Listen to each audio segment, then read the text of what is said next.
Bonjour, je m'appelle Elodie. Je vais réaliser avec Amal un ensemble d'exercices inspirés du répertoire Pilates. La première vidéo consiste en un échauffement global du corps que je vous recommande d'effectuer avant chaque exercice. Si vous n'en avez pas le temps, faites un petit échauffement avant de les commencer. Je vous recommande aussi de travailler en pleine conscience en recherchant les ressentis, les sensations, plutôt que de travailler dans l'idée d'une quelconque performance. N'hésitez pas à ajuster les positions, utiliser du matériel, modifier légèrement les positions de façon à être parfaitement en concordance avec votre corps et ce dont il a besoin.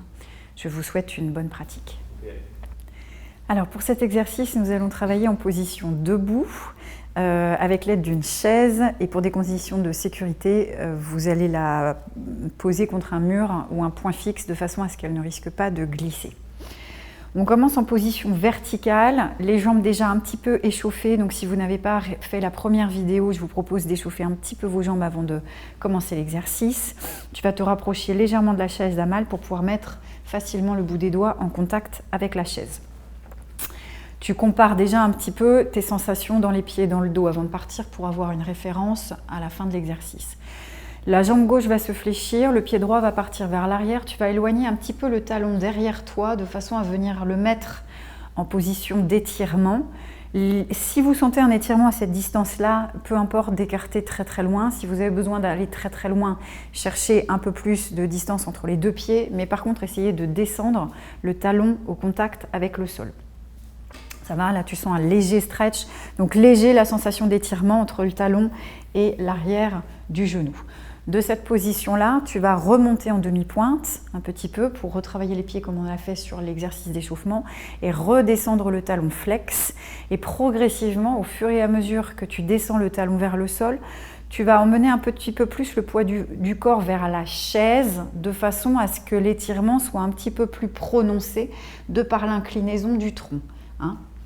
Incline tout le buste en même temps, plus que la tête, donc cette partie-là ne se casse pas, mais si tu plies les coudes et que tu emmènes toute la poitrine un peu plus vers là, est-ce que tu sens que l'étirement augmente? Ouais. Voilà, donc je la laisse chercher un petit peu l'étirement possible pour elle. Cette hanche-là reste dirigée dans la même direction que la gauche, donc c'est-à-dire vers la chaise, de façon qu'il n'y ait pas de torsion au niveau du bassin. Tu ramènes doucement ce pied à côté de l'autre et tu fais la même chose de l'autre côté. Donc les deux hanches toujours dirigées face. Tu cherches le bon écart entre tes deux pieds. C'est pas le même mollet, c'est pas le même stretch. Donc peut-être il y a un peu moins, un peu plus d'écart. Tu remontes sur la demi-pointe en travaillant bien la flexion des orteils comme on l'a travaillé tout à l'heure. Le talon redescend vers le sol.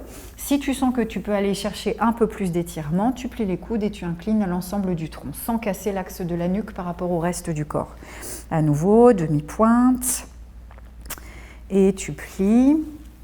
Et quand tu vas remonter sur la demi-pointe, tu vas essayer de rester un petit peu plus sur le pouce, de façon à moins aller t'affaisser, voilà, sur le petit doigt, qui reste vers le sol, dirigé vers le sol, mais pas comme tu l'avais fait de t'affaisser vers le bord externe du pied, tu sens.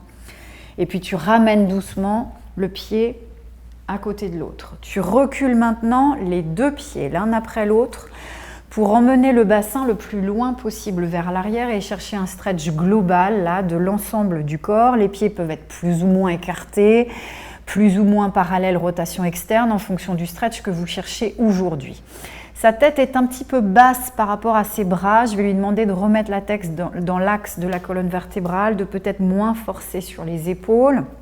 Dans cette position, l'idéal serait de retrouver la capacité d'une courbure dans cette partie-là, ce qui implique de pouvoir monter les fesses vers le plafond. Elle est assez souple, donc son dos se place droit de façon assez facilement. Ça ne sera pas le cas pour tout le monde. Tu vas inspirer et expirer 2-3 fois dans la position. Voilà, en essayant à chaque fois d'avoir la sensation que la tête s'éloigne du bassin quand tu respires.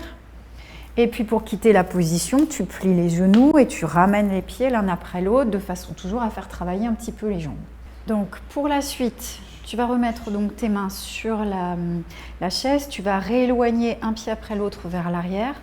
On va retrouver la position d'étirement en équerre. Tu fais bien attention à nouveau de ne pas trop lâcher la tête entre les bras, de ne pas forcer sur le cou, mais de bien chercher un étirement axiale, c'est-à-dire coccyx, tête loin l'une de l'autre, et cette fois-ci, on va enrouler et articuler la colonne.